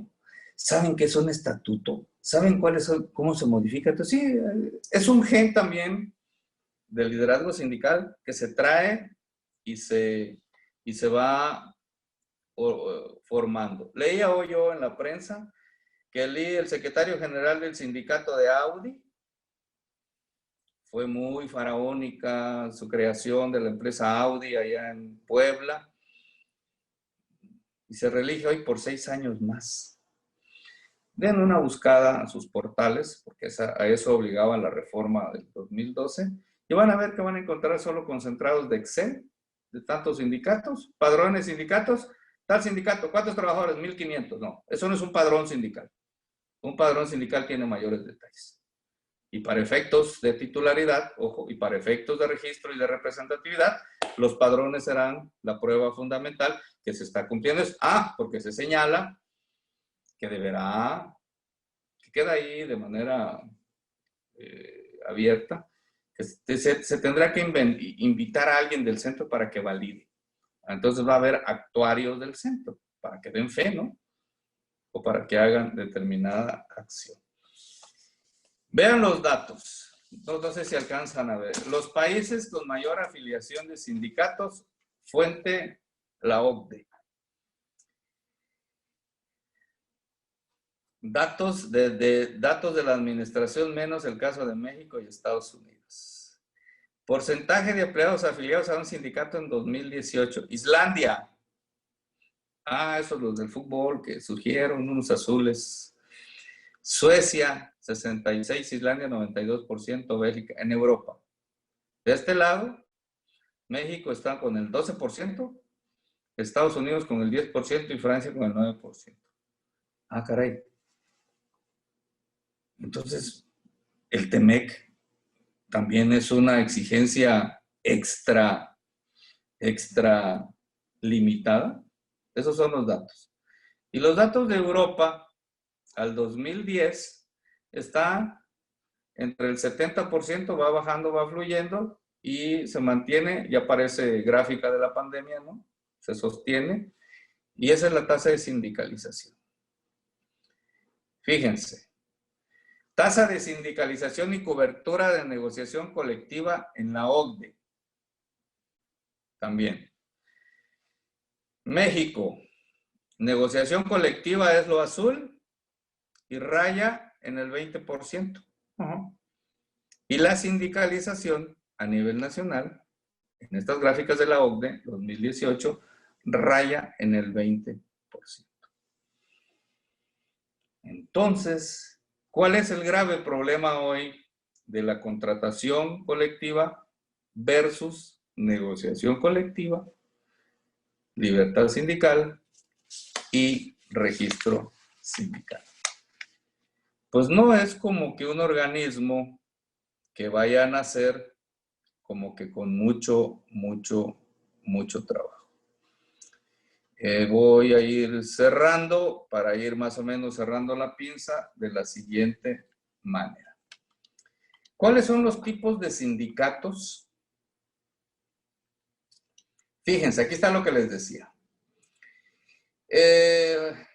Las juntas están obligadas a las autoridades horarias, además sujetos obligados, los sindicatos, aparte de los recursos y transparencia, deberán tener la información y transparencia de los temas sindicales. Cualquier negativa por parte de las juntas, pues se pueden recurrir a través del Instituto al Acceso a la Información. ¿Por qué a veces nuestras decisiones no son lógicas y racionales? Aunque creamos lo contrario, los humanos somos predeciblemente irracionales y estamos cometiendo errores sistemáticos de muchas maneras. Para ir cerrando lo siguiente.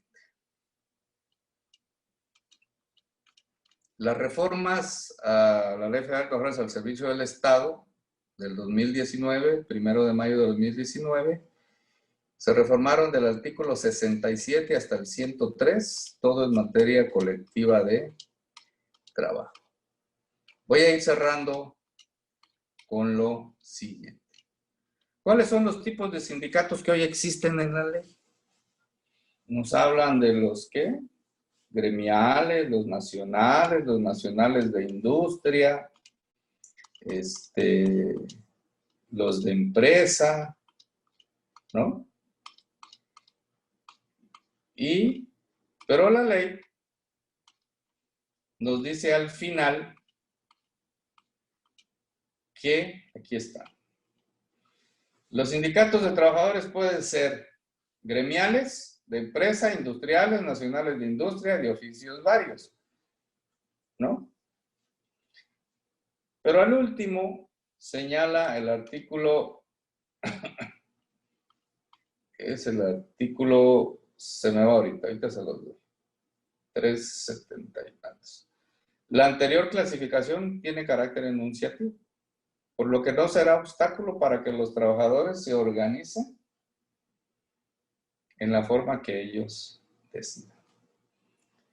Y hay sindicatos locales y sindicatos nacionales. Quiero ir cerrando de la siguiente manera. ¿Cuáles son los conflictos laborales sindicales que se pueden presentar? Son entre los trabajadores y los propios patrones, una revisión, una huelga, etcétera, etcétera. Los antisindicales, hacia adentro, entre un sindicato y sus agremiados, por la pelea de liderazgo, entre los propios trabajadores y entre los patrones. Ya les di los datos. Y quiero ir cerrando la pinza con lo siguiente. ¿Qué pasa con esos contratos colectivos de trabajo que están registrados, fíjense, de la textil, química farmacéutica, alimenticia, autotransporte, siderúrgica, elaborar de productos? 205, 292, autotransporte. De los contratos colectivos registrados hoy, vigentes en el ámbito federal, hay 25.697 expedientes de tiempo determinado y un sinfín de contratos de obra determinada de la industria de la construcción. Y ya hay 4.425 reglamentos interiores de trabajo. La pregunta sería, ¿y el reglamento interior de trabajo sí será fundamental que exista en las empresas y que también se registre? El procedimiento hoy se forma una comisión mixta, nos ponemos de acuerdo, fijamos las reglas, las normas particulares de muchas cosas que no están ni en la ley ni en la Constitución, por ejemplo, los retardos, el uso de uniformes, hoy la sanción por usar equipos celulares en el trabajo diario, esas sanciones y básicamente los reglamentos interiores de trabajo, pues lo que aplican es una suspensión en el trabajo, la máxima hasta 8 días, ¿no? Y se puede revisar en cualquier momento siempre y cuando haya una cuestión que sea muy cargada para alguna de las partes. Bueno, pues también se van a registrar los reglamentos interiores de trabajo en el Centro Federal de Conciliación y Registro Laboral. Me voy a salir ya, aquí les dejo esta gráfica de gracias de mi presentación, me voy a salir para ya afirmar lo siguiente. Queda excluido del tema de la conciliación. Queda excluido del tema de la conciliación. Fíjense, todo lo relativo a cuestiones de seguridad social. No serán materia de conciliación. Tampoco será motivo de conciliación todo lo relativo, se los voy a decir como tal, todo lo relativo a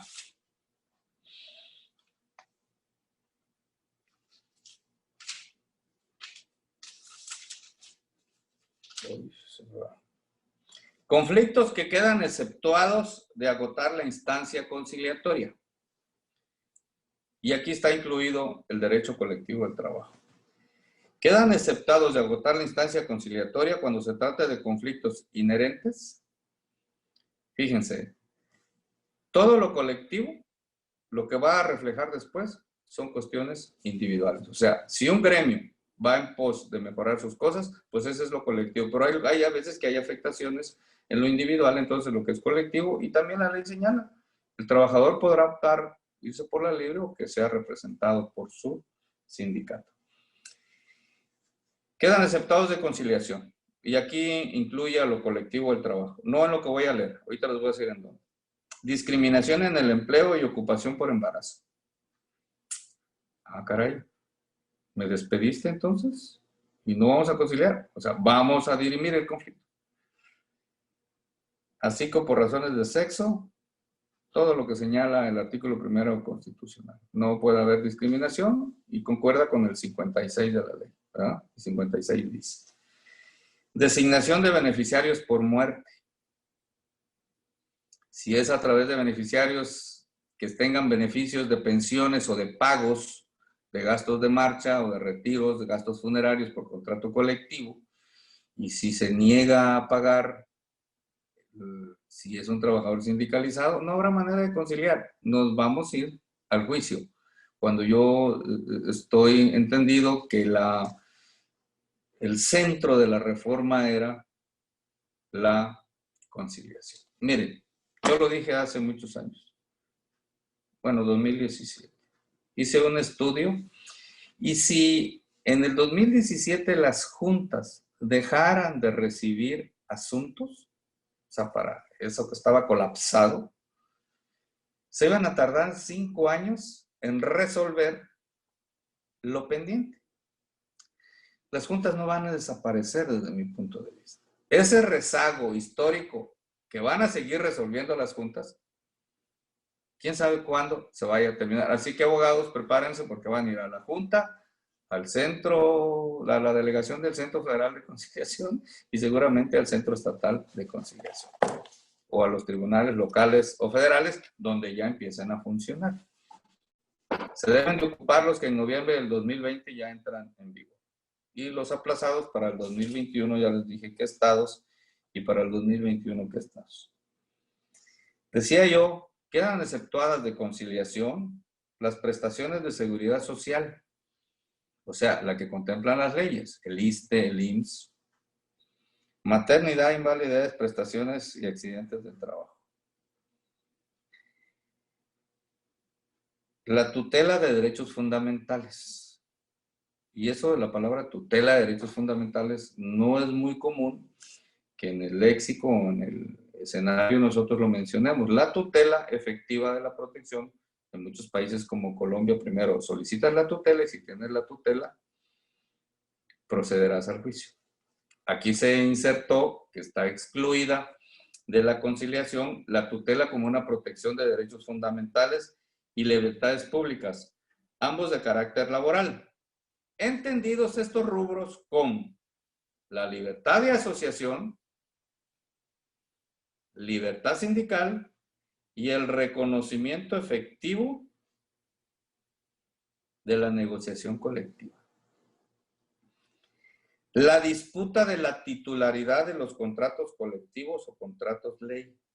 La impugnación de los estatutos de los sindicatos o su modificación. O sea, cuando haya un conflicto intersindical, perdón, no va a estar sujeta a la conciliación. Lo vamos a ir directamente a dirimir al tribunal laboral, según la competencia, sea local y sea federal. Esto me parece a mí que puede ser un tema cuando siempre, insisto, en la contratación colectiva, siempre se le apostaba a una negociación efectiva. Va a dejar la pauta para que las cosas se salgan de control y entonces eso que podía hacerse desde mi punto de vista en la conciliación se va a judicializar porque no puedes conciliar por los temas que decía. Nos vamos a ir directo entonces a la judicialización porque hoy sí ya podemos decir que vamos a ir a los tribunales laborales. De la conformación de las entidades hoy, sobre todo del centro, yo supongo en los plazos graduales, insisto, en cuanto tenga la oportunidad les hago llegar eso. Esto es parte de un libro más que está en un horno. Y fíjense, todos los plazos del transitorio para el funcionamiento. El transitorio 5 dijo que en 3 años van a iniciar funciones los centros locales y los tribunales locales. Sí, de entrada en 9 estados. El sexto, los centros federales de conciliación y tribunales laborales en un periodo de 4 años máximo. O sea, por eso se hizo esa semaforización, primera etapa, segunda etapa, tercera etapa. Los asuntos en trámite continuarán en las juntas hasta la creación de las nuevas dependencias. Sí, ya están creadas, pero no están funcionando. Se crea en noviembre de 2019, ya empezaron a correr los términos. Fíjense, mayo del 2020, el listado y soporte electrónico de expedientes de asociaciones sindicales, o sea, las juntas, o la Secretaría del Trabajo en la Dirección de Registro Sindical tenía que mandar y que iniciará funciones el 1 de noviembre del 2020. Ok, creo que eso va caminando. Para el 2020, los sindicatos deben ajustarse al procedimiento que tienen el 30% del respaldo de la mayoría de los trabajadores. Se me hace la validez del 30% también quedaría. Siempre en los estatutos tenemos 50 más 1. Para elegir delegados, para elegir directivas y para tomar muchos acuerdos, sea delegacionales o centrales. Para mayo de 2021, y esto lo va a tocar yo creo a mi amigo Juan Durán, a quien saludo por cierto, le mando un abrazo, creación de la plataforma de seguridad social para que los tribunales puedan realizar consultas y cotejen el registro de trabajadores en los sindicatos. Plataforma de seguridad social. Tienen un plazo hasta el 1 de mayo de 2021 para el registro ante el Centro Federal. La plataforma de consultar, ¿cuántos? Ok. Mayo del 2022, traslado físico de todas las asociaciones sindicales al Centro de Conciliación. Y se tiene previsto que para el 2022, efectivamente, entren en vigor todos los centros estatales y todos los tribunales locales y federales. ¿Qué plazos cambiaron para los sindicatos? Para la actualización de la directiva sindical venía como anteriormente, en 10 días tenías que dar a conocer los cambios de tu directiva, tus altas y tus bajas. Si no cumples, habrá una prevención de 5 días. Eso antes no existía para subsanar si algún detalle en tu solicitud. La resolución de la autoridad registral dice que tiene 20 días siguientes a la presentación de la solicitud. Estamos empezando con plazos, ¿verdad? Y tiene 3 días, después de los 20 días, para expedirte la constancia de que efectivamente eres la directiva sindical y tienes la representación. Si va a haber cambio de directiva, tienes 10 días para publicar la convocatoria, que se debe alinear los estatutos. La publicación del padrón de los miembros del sindicato, tienes 3 días, acta de entrega a la asamblea, comunicar a la autoridad sus altas, sus bajas, y todo se va a una serie de plazos. El registro del contrato colectivo, te dan un término de 3 días, de 30 días, 3 días para subsanar. Publicación en internet del aviso de solicitud de constancia de representatividad, 3 días. Solicitó por escrito para adherirse a la constancia de representatividad. El sindicato va a decir, sí me adhiero, tienen 10 días. Elaboración del listado que servirá de base para la consulta. O sea, hay una plena injerencia en la vida sindical a través de quien sean los representantes del centro. No recuerdo claro por ahí, pero dice que lo deberá solicitar. Aviso para consultar a los trabajadores a la aprobación del contrato, 10 días. Publicación del resultado de la votación, 2 días. 390 avis, 390 TED. Emisión del certificado de registro del contrato colectivo, 3 días. Solicitud de revisos de contratos colectivos, eso permanece 60 días y 30 días para el tema de los salarios. Señalamiento para la convención de la cuestión de los contratos de ley, porque eso se hace de manera convencional. Y el depósito del reglamento interior de trabajo, si ya te pusiste de acuerdo, tienes 8 días para hacerlo. ¿Cuál es el escenario que hoy vamos a tener entonces? Pues es un escenario novedoso, sí, que puede ser incierto también. Creo que después del COVID, miren, les muestro un pizarroncito con el que me estoy apoyando todos los días con mis clases, con los muchachos. Y yo veo así. AC, DC. Antes de COVID, después de COVID. ¿Tiene que haber un cambio de mentalidad? Sí. ¿Tiene que haber educación sindical? Sí. Tenemos que decirle a los sindicatos que hoy esto cambió, pero más sin embargo, fíjense. Yo decía que el único recurso que le quedaba a los sindicatos en esta modalidad que vivieron y subsistieron, yo decía que el único recurso para demostrar su representación a su base, a sus trabajadores, era la huelga. Era el único. Pero también les decía, es el último. Y voy a poner un ejemplo. Me tocó por muchos años asesorar a un sindicato de un sistema municipal de agua potable. Y de repente me hablaban en la noche, en la madrugada, que no les habían pagado, no habían depositado, no les habían pagado. Y si un trabajador sabe que recibe prestaciones, ojo, de previsión social, deducibles de impuestos que están establecidas en contrato colectivo, y ese sería un tema a desarrollar ampliamente sobre la previsión social, porque ese es un beneficio fiscal. Gastas algo y lo puedes hacer deducible de impuestos. Esa es una ingeniería financiera que entre los contadores y los administradores siempre nos ayudan mucho. Entonces decían, me hablaban 12 de la noche, oiga, no pagaron esto y lo otro. Vamos a cerrar la llave del agua, no va a haber agua mañana para la ciudad. No, espérense. No, es que, ¿y cómo sabía un trabajador? Pues trabajan las 24 horas o hay turnos de noche, pues de 24 horas, pues porque las plantas potabilizadas y demás no pueden dejar de funcionar. Dice, vamos a cerrar la llave, vamos a bajar el switch y mañana no hay agua en la ciudad. Espérense tantito. Ahí medio despertando, 2 de la mañana, ya sentados en una mesa con funcionarios que explicaron por qué no pagaron o por qué no atomizaron la nómina y por qué no pagaron esas prestaciones que estaban pactadas como Día del Niño, Día de Reyes, y que el trabajador sabe cuándo va a llegar. Lo tiene ya contabilizado, ya lo tiene comprometido. No, pues es que no hubo dinero, hay quiebra del sistema. Entonces decían los trabajadores como un ultimátum, si mañana a las 12 del día no han depositado este pago, bajamos el switch y cerramos la llave. Ya no dormía, llegaba a casa, desayunaba, venía a la oficina y esperaba. Y sí, efectivamente, a las 11 49 de la mañana, ya me decían, ya depositar.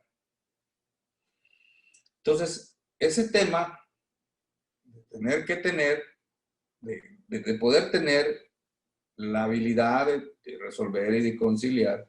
Y yo siempre decía, abogado que está ahí en una huelga, abogado laboral, ojo, o laboralista, pero va a estallar la cabeza.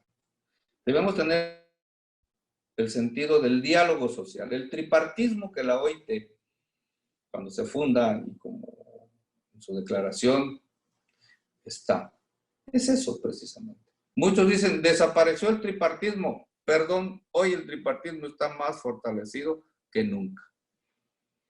¿Dónde se va a validar todo? Ente sindicato.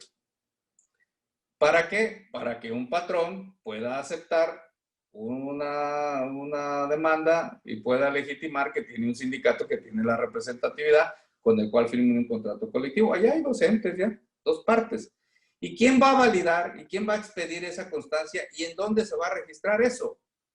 Pues en el Centro Federal de Conciliación y Registro Laboral. Y eso no es un ente del Estado mexicano creado recientemente y que funcionará a partir del 1 de noviembre con todos sus plazos de implementación. Ese es el tripartismo. Pero el tripartismo lo va a dar el diálogo social construyendo entre estas partes, ojo, un verdadero ente equilibrador. Los sindicatos son para mí un ente que estabiliza muchas cosas. Y ya les platicaba muchas cosas de la historia. Hay una serie de sindicatos extorsionadores que seguirán estando. Fíjense, yo lo dije en Tampico el año pasado, en la Asamblea Nacional de la querida academia a la que pertenecemos. Y yo lo dije pensando por un tema que fuimos a platicar de la industria 4.0, trabajo digital.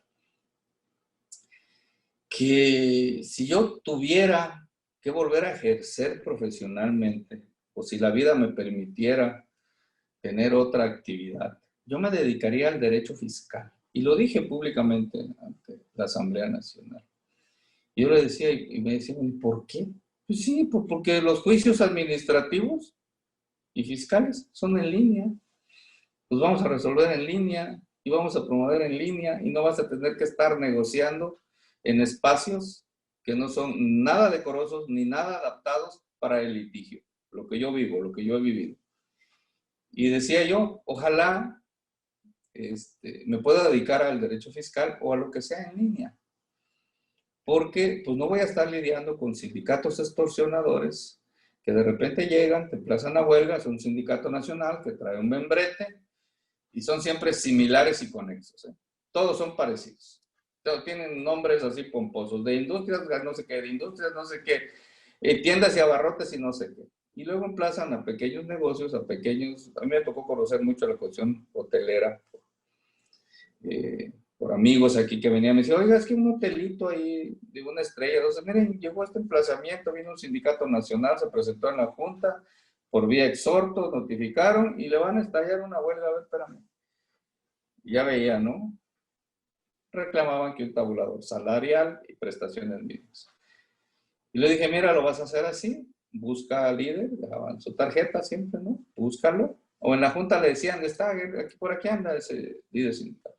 Y lo resolvían con el pago de algo, y eso es parecido a una extorsión. Eso no ha desaparecido. Tampoco va a desaparecer. Alguien me decía que en algunos centros comerciales y en algunas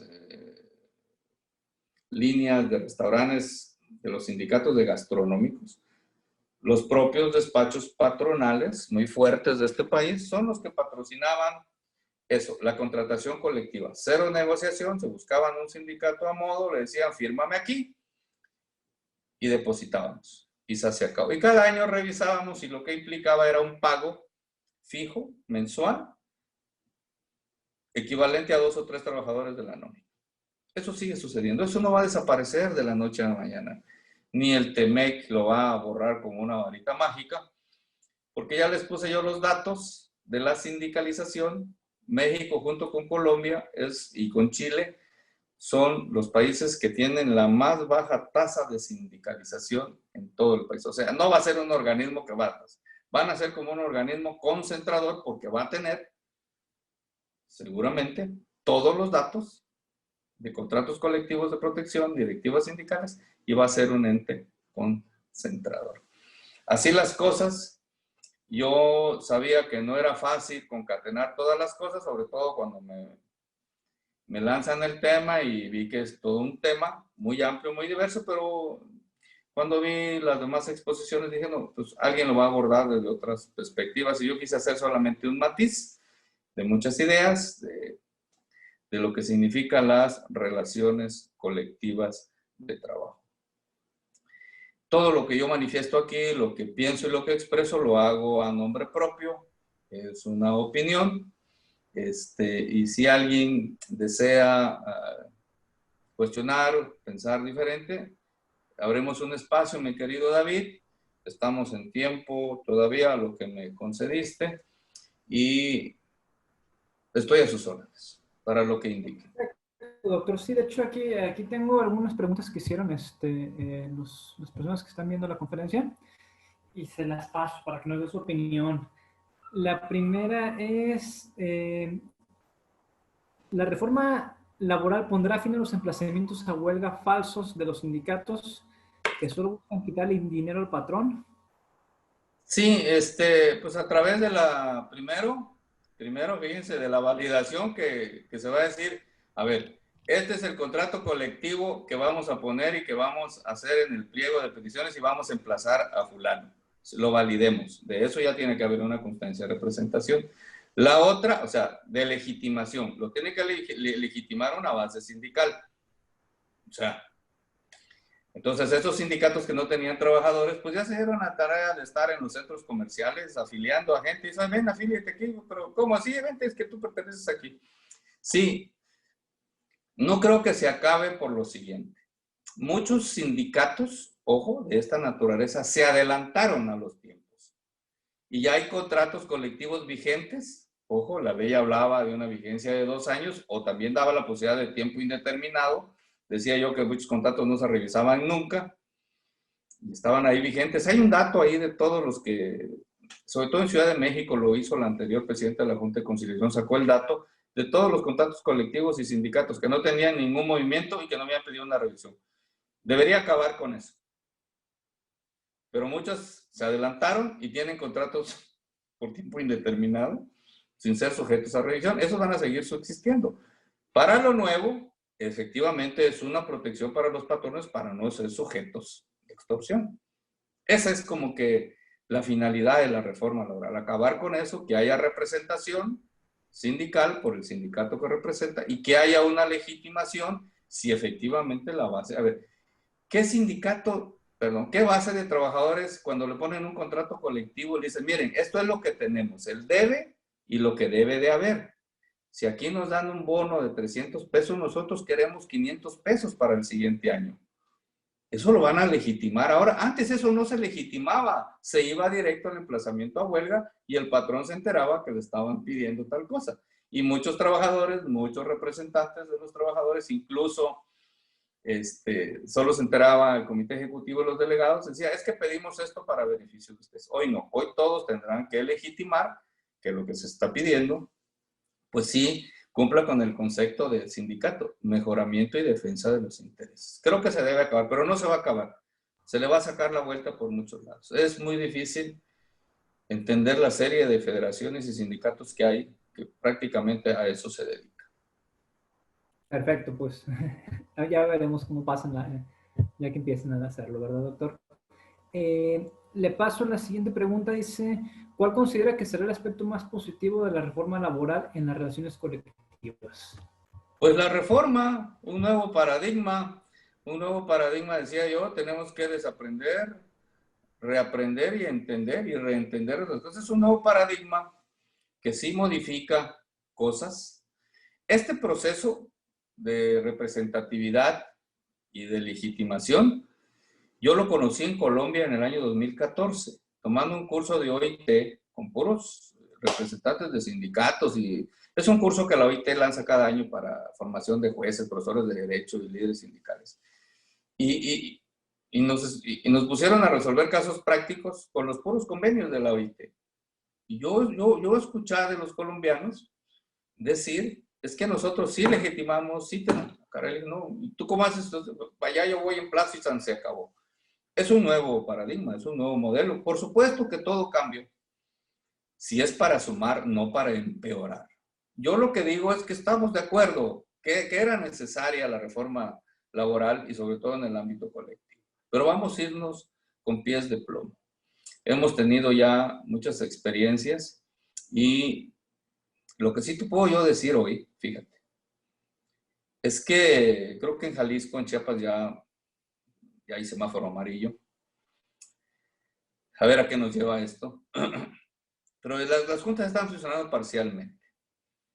Hay incluso una confusión de conceptos. Miren, por ejemplo, terminación de relaciones individuales de trabajo se reconoce solo por muerte del trabajador, no por muerte del patrón. Y nos remite a un capítulo colectivo de relaciones colectivas de trabajo en que sí se reconoce por la muerte del patrón. Perdón. A ver, si dice relaciones colectivas de trabajo, 434 y demás, ¿quiere decir que hay relaciones colectivas de trabajo? No, pues no es cierto. Miren, esta adaptación hoy, las juntas ya en PAN van a colapsar. Hay una serie de convenios laborales que me han enseñado, que me han hecho llegar, y como siempre ha sido, ¿qué se plasma en los convenios que se llevan a ratificar ante la Junta y se hace el desglose? No me adeuda nada y no he sufrido riesgo de trabajo. A esos convenios, ojo, por supuesto que puede aplicar la nulidad, hay un plazo para demandar esa nulidad y una prescripción que es de 1 año. Nunca se le ponía, ¿verdad? Es que nunca estuve inscrito al Seguro Social, nunca me Infonavit, nunca me Afore, pero decía, tengo satisfechas y plenas mis prestaciones. También esto de las relaciones colectivas de trabajo, por la pandemia, también hay una confusión. Yo apuesto a que va a haber un colapso, y hay un colapso de una serie de demandas de modificación, adecuación, modificación de salario. A ver, todo esto que se vivió con la pandemia, hubo reducción de salario, sin convenir o conviniendo. Pero dice que cuando hay rescisión sin responsabilidad para el trabajador es cuando el patrón te reduce el salario, ¿no? El plazo de prescripción pues se suspendió, va a empezar a correr, y cuando es a la inversa de rescisión, pues va a empezar a correr hasta que se notifique el aviso de rescisión al trabajador.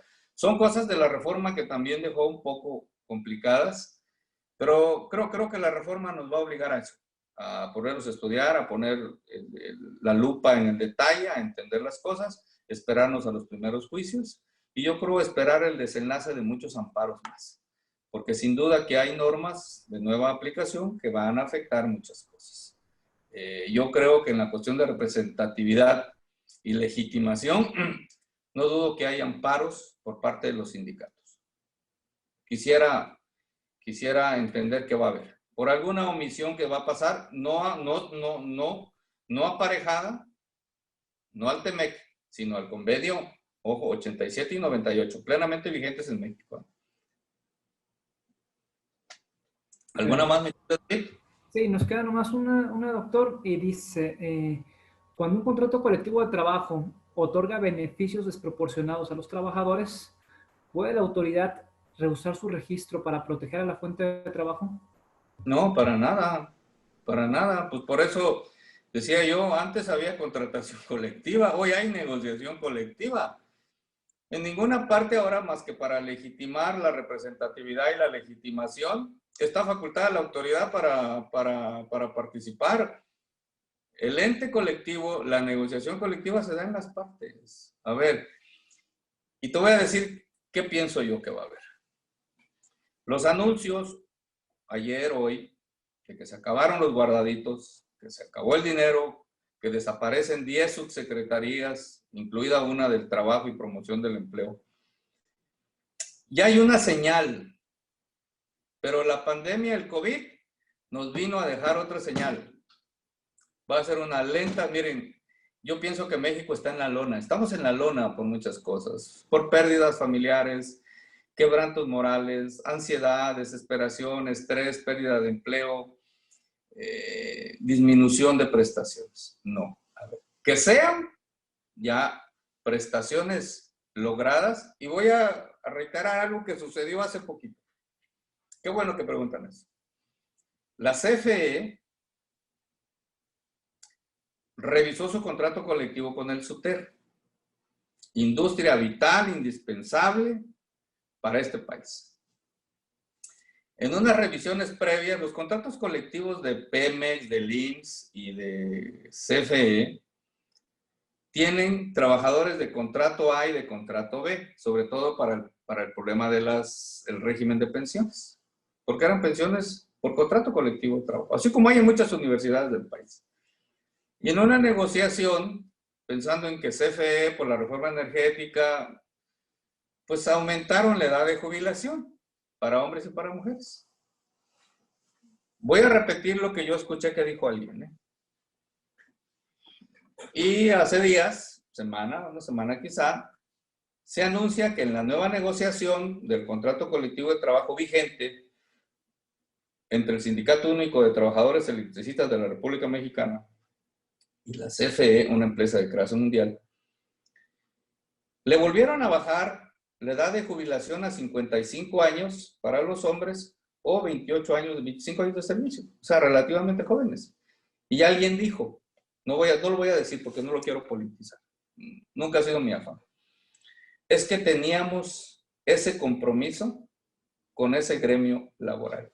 Y además dijo, eran derechos adquiridos. No, cuando se firmó el anterior contrato colectivo dejaron de ser derechos adquiridos. Hay toda una controversia, incluso ahí por jurisprudencia.